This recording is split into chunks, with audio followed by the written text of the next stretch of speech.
How many of you have ever been 24? How many of you have ever been in love? How many of you have ever been stupidly in love?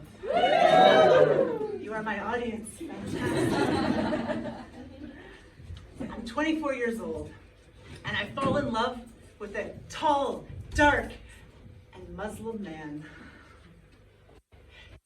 And I'm a small town Canadian girl, and I find this man in Japan on a cruise ship as we cruise through learning about cultures, about racism, about women's rights. And I see this man, big muscles, huge smile, actually a unibrow, but that was okay. He was so beautiful that I overlooked that. And we're starting to like each other a little bit. And so one day we're walking in Sydney together, and there's flowers everywhere. You know those hippies that walk without shoes? You've been to Sydney? They don't wear shoes. And I say to him, after about 4 weeks of knowing him, I say, how do you know when a man and a woman like each other in your culture? I went, in my culture, it's when they kiss. And he goes, what? We don't kiss until we're married. And I went, catch me. How fascinating. A man that doesn't kiss until he's married. I was blown away. I'd spent my whole life falling in love with cultures, people from different places and ideas that just wowed me. So what would a reasonable 24-year-old who's falling in love with an Egyptian prince do when she heard this new piece of information? What would she do? What would you do?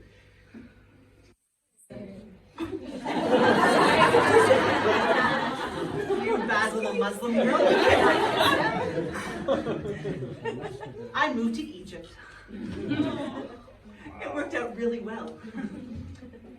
So, after about a month of being in Egypt, I got a job as an English teacher, and so I could stay there. And about a month later, he invites me to meet his parents. And what does that mean in Egyptian culture? Kissing. Getting married. No. Kissing. So I go, and he takes me out for lunch with his friend, and I eat like crazy because it's so cheap. And he doesn't tell me that we're going for lunch after that lunch. And what you have to do to impress mother-in-laws? Eat! I seriously have not eaten that much since Florida buffets. It was the most insane amount of food. Thank God the Muslims cover up because my belly was just I'm not pregnant with your son's baby, it's just the fish. And we kind of forget about it. And then he's a doctor. So he had to go make money in England. That doesn't make sense, but he had to go make some money. So he leaves for 7 months. He calls me once in that time. And I know, thank you. Oh. A good storyteller feels the emotions. I was really sad. Because this man, he listened to me. He was fascinated by who I was.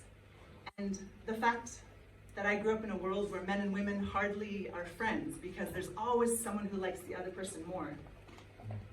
And the fact that a man could like you enough to not even kiss you before he decides that he wants to spend the rest of his life with you. It blew my little insecure heart into pieces, and I thought, true love exists. Mustafa represented what we learned about in the Hollywood movies. Someone loves you for you, even if you get, will you still love me when I'm no longer young and beautiful? Yeah, I know you will, I know you will. I sing that song all the time and I go, I don't know if anyone will. But Mustafa would have. I digress. He comes back from England, speaking English perfectly. He's just getting better. His eyebrows are fixed because that's how he didn't know that until the Brits told him. And he comes to me and he goes, I've been waiting to see you. And I'm like, yeah, great. My new boyfriend. I moved on, I guess. What are you going to do? Wait 7 months? No? Right? In my head, it was over, right? He moved away after I moved to Egypt for him. And his face dropped. And it went silent. Okay. And I guess we didn't talk about it for a while, and I had my life with my guy, and he had his life. And about, let's say 6 months later, I decided to leave Egypt. No, because so many things went wrong, and I cried every day, and it was a very, very hard. It was Ramadan while I was there, because it happens every year, and I was there for a year. Do the math. And I was living in an apartment building, and beside this apartment building was a vacant lot. And during Ramadan, they have to fatten up their offerings. And so there were 40 cows mooing 24/7 beside my apartment building. And I was very happy when Ramadan came, because they got to kill those moos, right? And then I could sleep again. Thank you, Allah. And then I go back to Canada, and Mustafa says, hey, I have an opportunity to go on this TV show, but I have to improve my English and I need to make money. And my little heart started beating again, and I thought, I can help him. I still love him. He's a virgin. It's okay. He's so perfect.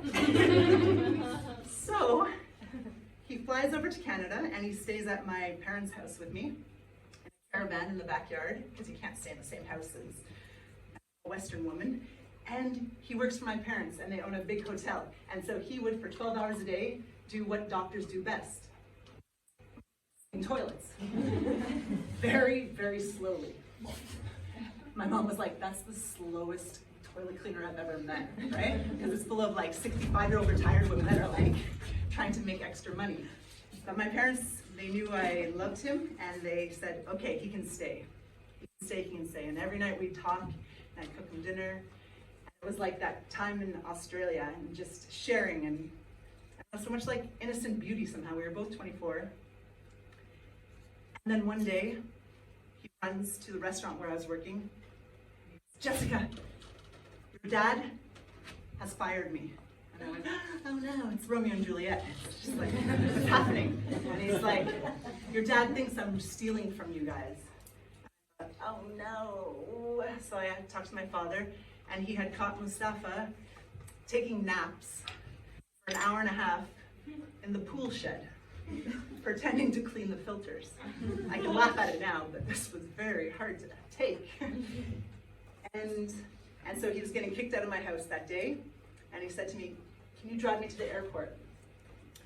I shouldn't. I should be very angry at you, right? But 24, in love, stupid. And was it stupid? Because he represented something very beautiful to me.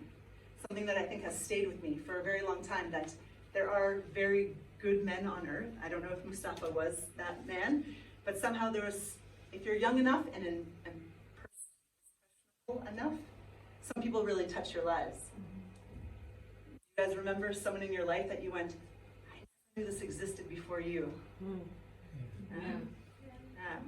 And so I have to thank Mustafa for taking long siestas on my dad's credit card account.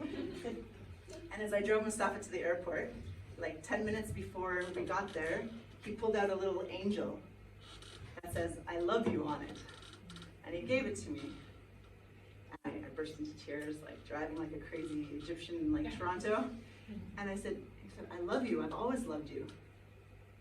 I'm like, what did you tell me?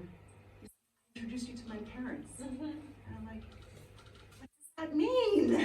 It's like, that means I wanted to marry you. I'm like, no, I take it all back. This whole process in Egypt, I didn't know what it meant. I didn't know what that love was. And it was such an innocent, beautiful openness and naiveness and sweetness and hopefulness that as young women and men, we dream that we can one day find something so beautiful that they sold to us in the Hollywood movies. And as I cried like crazy, I thought, okay, but it's not too late, right? Can we try? You love this one. He's like, no, you You didn't wait for me, and now you are unacceptable to my family. And I'm like, but it's your fault. You didn't call me from London. What's a girl gonna do, right? And just that feeling like in the movies of like lost love and one mistake can change your whole life. And it was of course over dramatized because I would have been divorced from him by now if I would have married him 14 years ago. And that reality of the differences of values. Barcelona is a home to so many different cultures and ways of seeing the world. And I think a lot of us move here because you can be who you want to be here. Yeah? Yeah? I've been thinking of moving here. From Canada. Yeah? And I guess during that time I read the Quran, you know, and I dressed like a good Muslim girl, and I covered my hair and I made it brown, but this body does not fit in Egypt, I have to tell you. A good German body does not fit in. And so I think for about a year after that, I covered up. I'm back. Woo! And it transformed the way I looked at the world and religions and people and values, and I started really dedicating my life to understanding what makes us tick.